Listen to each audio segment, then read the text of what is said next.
So what I'm going to do is I'm going to welcome Foster Dickson. I'm sorry. He's a writer and editor, award-winning teacher who currently resides in Montgomery, Alabama. His long span of work touches on subjects relating to multiculturalism, social justice, and education.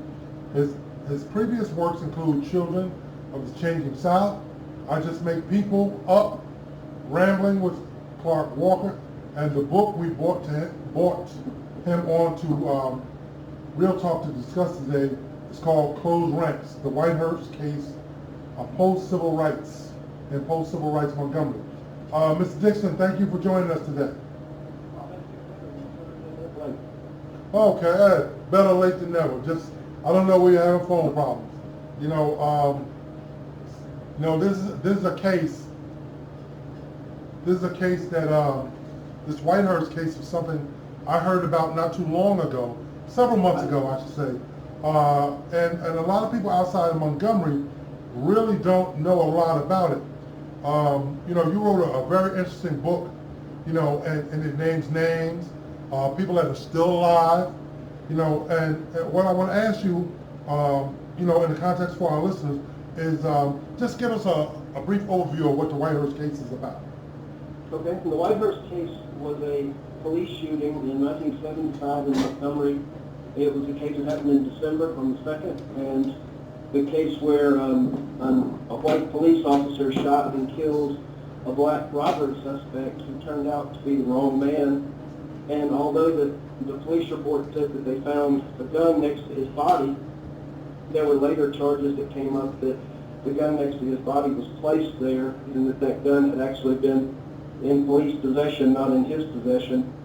The case went on for about a year and a half and eventually resulted in the firing or resignation of about a dozen police officers, as well as the chief of police and eventually the mayor.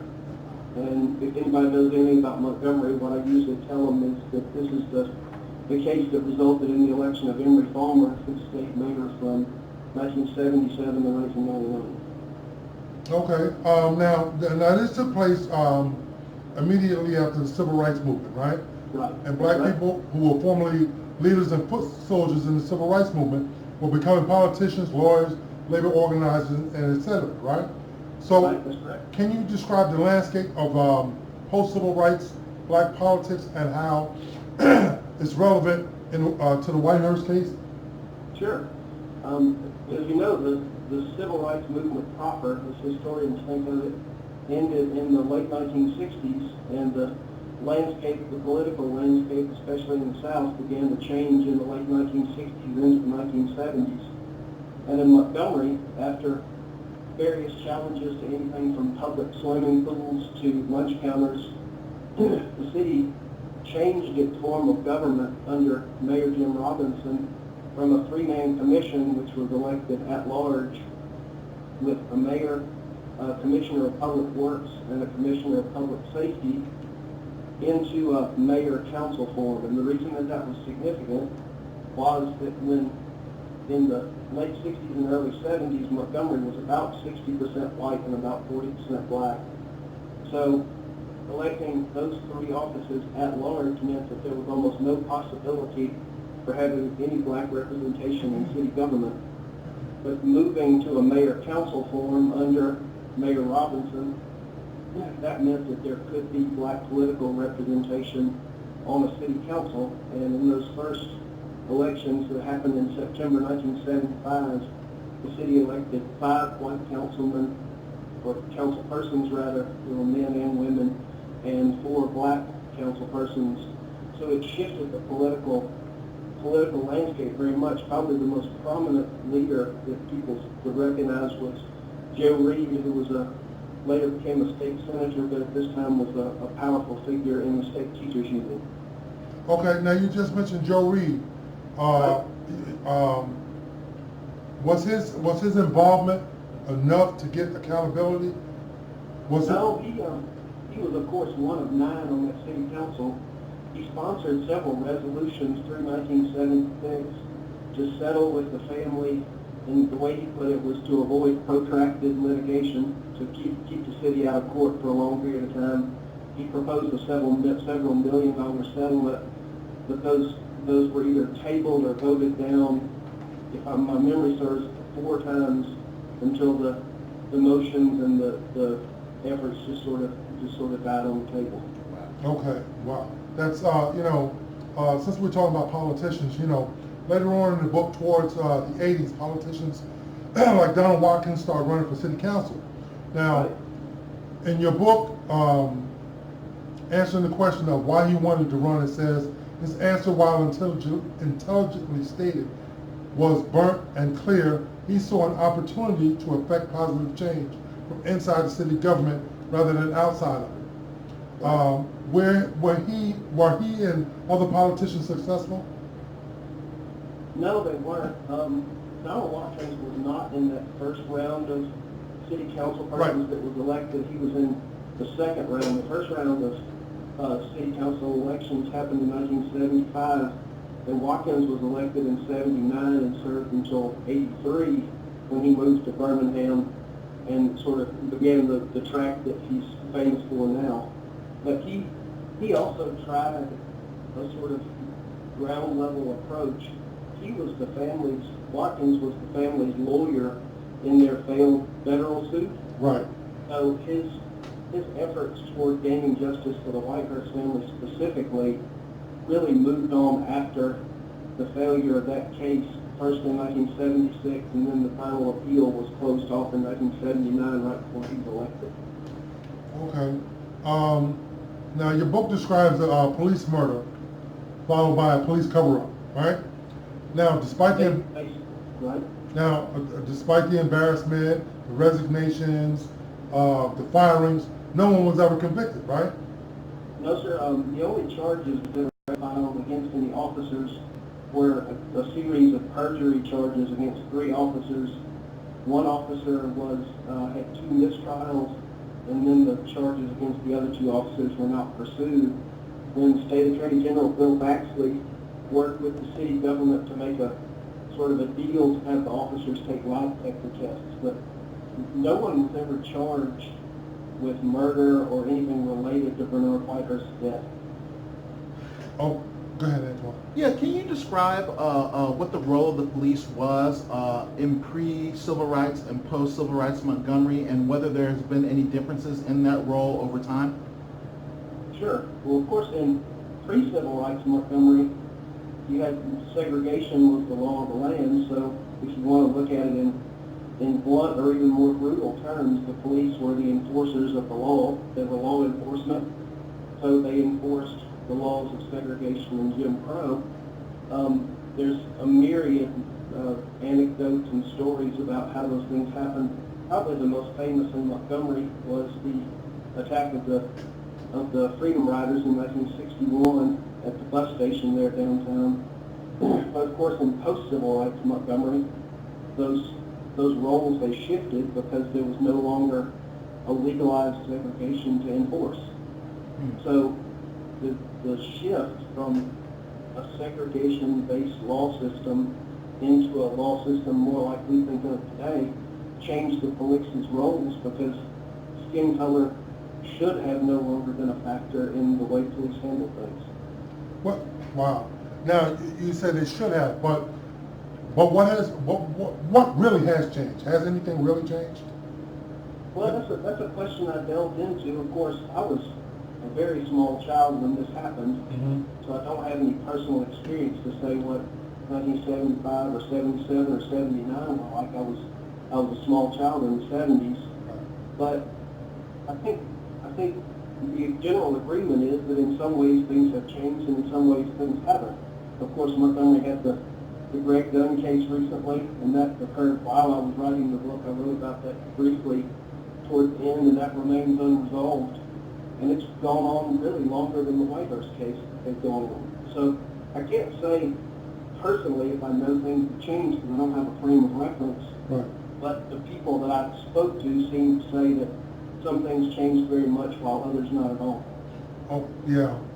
And I was going to ask you, with this thing going on, police chief Wright, being exonerated, no damages being awarded to the family. Has justice really changed, or is it still status quo in Montgomery? Right. I can't say, but with Chief Wright and the city winning the federal case, and I tried to be as clear as I could about this in the book, the case was basically dismantled by rulings throughout the proceedings by the judge, where by the time the case actually reached a jury, it was really a personnel matter over whether the officer who shot him should have been on the police force at all, whether he should have been hired, whether he should have been let go. So I wouldn't really say that the victory in federal court exonerated the chief or the city, because the federal case, by the time it was argued, was really more about whether that was really more of a personnel matter than a murder issue, if that makes sense. Right. It only makes sense in so far as the police are concerned, because there's still a dead black man. So, right. so in other words, that's what I'm saying. So there was no justice. There was nobody brought to task for shooting Mr. Whitehurst. There was no accountability for his loss of life. It's kind of what I'm asking. Okay. No, sir. No one was held accountable for his death. Right. Now, go on, sir. Your book shifts a little bit between following a straightforward narrative and actually doing a lot of investigative journalism and aggregation that was really good. Can you talk about what motivated you to investigate this subject and what difficulties you ran into trying to document or find documents about this bit of history? Sure. I was originally approached by Mr. Whitehurst's youngest son, Bernard Whitehurst III, soon after I spoke with Bernard Whitehurst Jr.'s widow and Bernard III's mother, Florence, and then later with one of his older brother, Stacy, who was one of twins. Bernard Whitehurst Jr. had 4 children, and I worked with 2 of them and his widow in writing the book. And we began back in 2013 knowing that a book might not even be possible. About looking for documents and things like that, I knew on one level that it was going to be difficult because this was not a case that people look forward to talking to. But also there's been efforts in recent years with technology to digitize things. And in some cases, after they're digitized, those things have been destroyed. In some cases, they've been lost. I knew that it was going to be very difficult to obtain those documents. But someone who has an insidious motive, who doesn't want me to have the things, is really not going to come out and say that. They're going to be evasive. So it's hard for me to say exactly who was hiding things and what things have been genuinely lost and what was lost through accident. But the simple fact was there was quite a lot that was difficult to obtain, and there was a few things that were impossible to obtain. One thing I want to know, was it, when this case happened and your research, were there concerns about the possibility of federal attention, or national attention on this? I hope so. Bernard Whitehurst Jr.'s case, there were a few people who said to me, oh, this is just a Montgomery issue.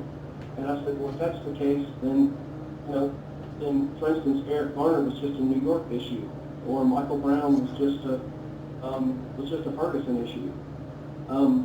I think this is a case that has national importance because it shows that prior to killing of Trayvon Martin, which of course was not a police shooting, these things have been going on for years and years. And as I looked through Montgomery's history, there were several instances of clashes between the African American community and the police over various actions. And I hope this will show, especially younger people. You mentioned in my introduction that I'm a teacher by trade. I hope that young people will see that this has been going on a long time, and to focus only on the most recent 10 years or so will maybe lack context. Okay, now with this little public this national attention, has it really impacted Montgomery politics? Now, one thing I want to say is that, if I'm not mistaken, it had national attention at the time as well. You did mention a Washington Post article in the book, and I was able to find that article myself. I think it was from 1977, and I was able to read it at the time. And I was just wondering, what role did that kind of national media attention play? Did they sensationalize it in a helpful way? Were they able to buttress existing movements at the time that were trying to organize for justice for the Whitehurst family? Right. I think it bolstered the cause, but remember, the last person to really resign was Mayor Jim Robinson, that resigned on March 3rd, 1977. And that article, if memory serves, went in on April the 3rd, 1977. So by the time that article ran, the Whitehurst case had largely run its course. The new elections where Emory Fulmer was elected took place shortly after that article ran. So by the time the Post, by the time it had drawn the attention of the Washington Post, most of the significant events in Montgomery had already happened. Okay. Now we talked about the national media. What role did the local press play? Particularly the Montgomery Advertiser. What kind of role did they play in the whole case? And was it a positive role? Yes, I believe it was a positive role. The initial coverage of his death was fairly cursory. For instance, the original article just mentioned that there was they called it a shootout between police and a suspect who was killed. About a week later, there was an article saying that the police department was investigating, but that it didn't look like the officer had done anything wrong. But as the police reporter, Bruce Malden, who covered the shooting, it just so happened that he was moved over to reporting on the court system when this became a lawsuit and a legal matter, so he followed it much of the way through. He lives out in California now. I interviewed him on the telephone, and he sent me some of his materials at the time. But then, of course, it began to draw AP Wire stories and gain some attention like this. It really blew up, though, when the editor and publisher, Harold Martin, picked up the story and wrote a scathing editorial against the city government and the mayor, claiming that the mayor had orchestrated the cover-up. I think he overstepped just a little bit, because I don't think it didn't look like Mayor Robinson had personally been involved in the cover-up.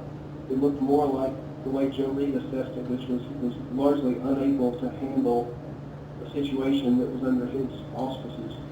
So the press played a huge role, but also after this story left the news, Bruce Malden told me that he attempted to write a book about this case, but no publishers showed any interest. So really after the newspaper media sort of moved on from the story, one reason it went away is because the attention was discontinued and there was never anything significant like a book written at the time. You've alluded several times to the eventual election of Mayor Fulmer. I'm just curious, how would you describe the difference in the governance style between Mayor Robinson and Mayor Fulmer? Right. And keep in mind, I was a small child in the 70s, but I do remember Henry Fulmer as a mayor. I was a small child when Robinson left. But the way that I described it in the book, that Jim Robinson was a friendly man. He was affable. He was very popular in civic clubs like Lions Club and Kiwanis. And the way one person described it to me was, if you brought him a problem, if you stopped him on the street or something and brought him a problem, by the time you were through talking, he had some sort of a solution to propose to you. The person said, by contrast, when you came to Henry Fulmer with a problem and stopped him and described it, he said, by the time you got through talking, Henry Fulmer knew what he wanted to argue with you about. Henry Fulmer was very much a my way or the highway sort of law and order mayor. He carried a pistol as a sidearm.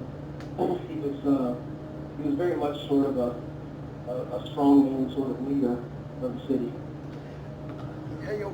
One interesting part of the book, and you kind of alluded to the quote there, and I just kind of want to quote it. I can't remember who you were talking to, but what you said was, now Robinson was a very nice, very honest person, very nice, very active in his church, but he was weak.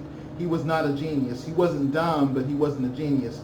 And then the person goes on to say, okay, all the things that I used to describe Jim Robinson, Emory Fulmer was not. He was not nice. He was not weak. He was very smart, and he was tough as nails.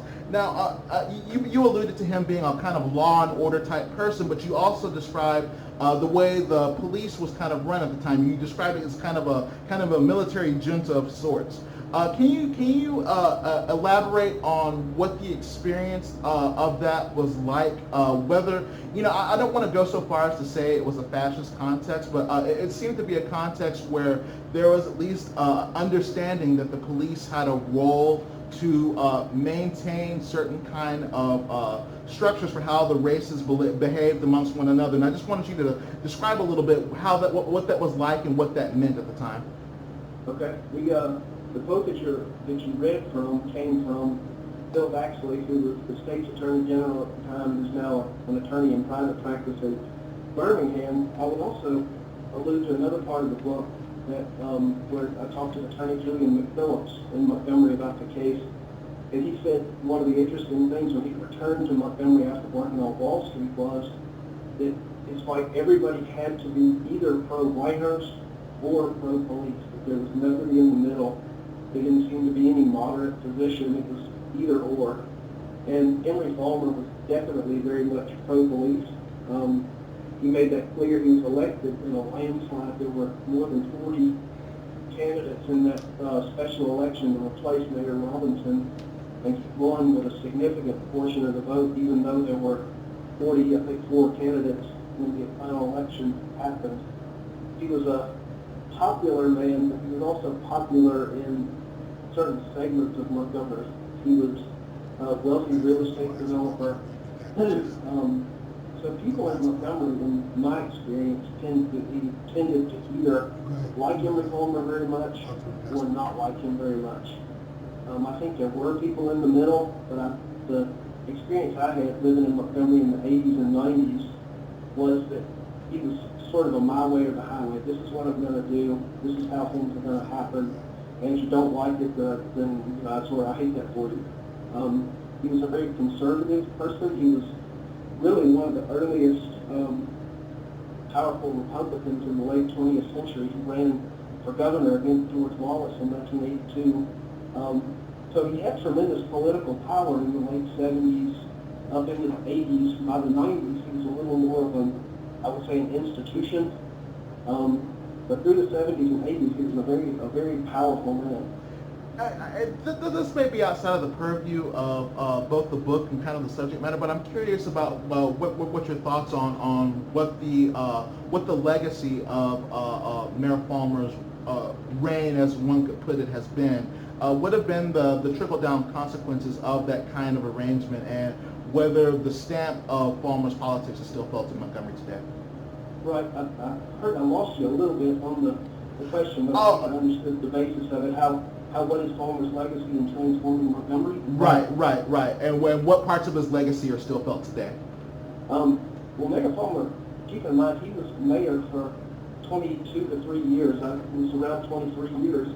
That's a long time for anybody to be in a significant position of power. So the way that he ran the police department was significant. My understanding was that when Mayor Fulmer lost the election in 1999 to Bobby Bright, that a significant number of police officers left the department understanding that it would no longer be Emory Fulmer's police department. And I think especially too the way that downtown changed after the bus boycott and the situation with the Freedom Riders and the Selma to Montgomery March. The downtown area really diminished significantly in Montgomery in the 70s, 80s, and 90s. And having a real estate developer for a mayor, a person who specialized in residential construction and things like this, I think, this is my personal opinion, I think that Mayor Fulmer allowed a lot of the suburban sprawl that Montgomery sees today. And part of the need for the downtown revitalization was an effect of that. So these sort of smaller subdivisions and bedroom communities seem to me largely a result of his outlook on where the city should go. Sure. Now, you said earlier that one of the reasons why you wanted to bring attention to this case is because you thought it should exist in conversation, the current conversation that's happening post-Black Lives Matter, post-Ferguson, post-Mike Brown, post-Eric Garner. And I'm curious, In a situation like this where there was no accountability, what do you want younger people to take from cases like this? What do you want to see more consistency in or more longevity in the historical and activist memory of younger people, or do you want a more historical consciousness that this isn't just something that has started happening again in the Obama administration? It is something that has continued to dwell with us. But again, I lost a little bit of what you were saying, but I gathered you said, what do I really want for the book to accomplish in terms of a historical legacy? Right, for the youth, yes. What I would like to see personally, I think that the very late 20th century into the 21st century is a time that we're becoming honest about our history, where we're not allowing some stories to be suppressed and sent into the realm of being lost or forgotten, while other stories, rise into a narrative. As a matter of fact, I was watching a TBS NewsHour segment, and David Brooks, the columnist, is saying it used to be America had one narrative that excluded every other narrative, and now there are so many narratives that we aren't really sure that there is one significant narrative. I think right now that we're in a period of change. I think we're in a period of growing honesty, and I think that history has to be a part of that, because if we think that, everything significant only happened in the last 10 to 20 years, we're going to lose a lot of perspective for how we got to the point that we were at the millennia, when we crossed over from the 1900s into the 2000s. And what I would like to see more people do is educate themselves, especially about local history, because I found that when I put this story out, I was really surprised at how many people had never heard of it and knew nothing about it. And one of the only ways that a story can go from a lost and forgotten narrative like the Whitehurst case into a story that has a good ending where justice is served is if people are aware of it and aware of it correctly and factually. And I'm not a lawyer and I'm not a government official. I can't create justice for the family. I can't forge justice for the family. But as a writer, I did what I can, which is to bring their story out as truthfully and honestly as I could. Okay. Now, how did the Whitehurst family process the case? With there really being no convictions for the murder, are they still pursuing justice, or is there anyone else trying to pursue justice in their name? They are. We've been working with the family. I think we viewed this book as one step in that process. Of course, the appeal was lost in the federal suit. The man who shot Bernard Whitehurst Jr. has passed away, and you may have noticed in the book I have a list of names of people who passed away. So pursuing anything like criminal penalties against anybody at this point would be somewhere between difficult and impossible. Right. Between the loss of documents and many people who passed away. But it doesn't change the fact that a person that they loved was killed and shouldn't have been more than 40 years ago. And I think, and I put this in the book, I think you have two very difficult choices, is to continue to pursue justice though no clear path is there, or just to accept that no justice is done and move on. And I don't think any of us could watch someone that we love be killed wrongfully and just eventually just shrug and walk away. So I think the other path to continue to pursue justice is the only real course. Mr. Dickson, I just had an epiphany. I met you when you were promoting this book in Prattville at a men's ministry with Dr. White. Okay, that's a fast time. Yeah, exactly. I was just saying, as I was reading it, and it just dawned. I was trying to remember how I heard the story and I read the book, and I said I met this Mr. Dickson at Bass Pro Shop. I sure did, Okay. And it's a very small world, and It is, I personally would like to thank you for your hard work and your investigation into this case, because there are a lot of people that, like you said, don't know about these type of cases, and they go by unchecked, and then things like this can cause great unrest in cities across our great country, and it's important to tell the truth. And we appreciate you investigating and finding the truth and letting the facts bear out the way that they did without trying to color it. You know, that's one thing that's very important. And one thing I found very refreshing about your book, that you didn't try to color or hide anything. It bore out the way it bore out, as opposed to trying to form an opinion of your My own. goal in this was to, if you gave people the facts, they would see the correct answer. And that's very commendable. I want to thank you again for joining us here at Real Talk. You know, the title of the book is Closed Ranks by, it's about the Whitehurst Case in Post-Civil Rights Montgomery, published by New South Books. And again, it's written by Mr. Foster Dickson. Mr. Dickson, would you like to say anything in closing before we let you go? You know, we appreciate you taking time out of your schedule to take time. Thank you. It's been a great talk, and I appreciate you having me. Okay. And again, that's Mr. Foster Dickson, and the title of the book is Closed Ranks. And you can get that at the New South Bookstore. It's published by New South Books, and it's on sale there as well. Mr. Dickson, I thank you so much for allowing us to interview you. You too. Thank you.